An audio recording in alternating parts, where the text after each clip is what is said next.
Tip number 2. Spend 15 minutes a day engraving the skill on your brain.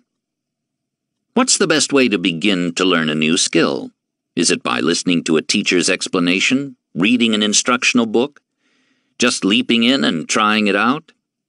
Many hotbeds use an approach I call the engraving method. Basically, they watch the skill being performed closely and with great intensity over and over until they build a high-definition mental blueprint.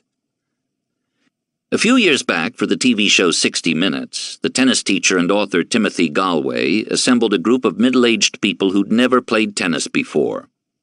He gave them a brief test of ability and then selected the woman who showed the least potential. Then, without uttering a word, Galway began to hit a forehand while the woman watched. He directed her attention to his feet, his grip, and the rhythm of the stroke. The woman watched intently, then began to emulate his moves. Within 20 minutes, she was hitting a shockingly decent forehand. Another example of engraving, which involves the ears instead of the eyes, is the Suzuki method for learning music. Each day, separate from their lessons, Suzuki students listen to a menu of songs, beginning with Twinkle, Twinkle, Little Star, and progressing by degrees to more complex tunes. Hearing the songs over and over, engraves the songs in the students' brains. The listening practice builds a strong, detailed mental map, a series of points from which the success or failure of each following attempt can be measured.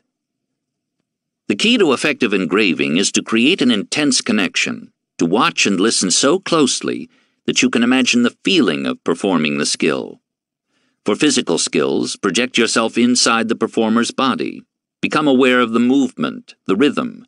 Try to feel the interior shape of the moves.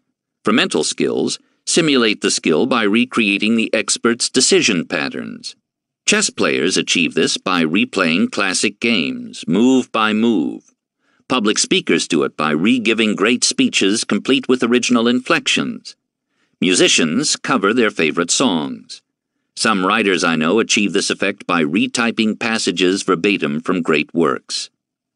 It sounds kind of zen, but it works.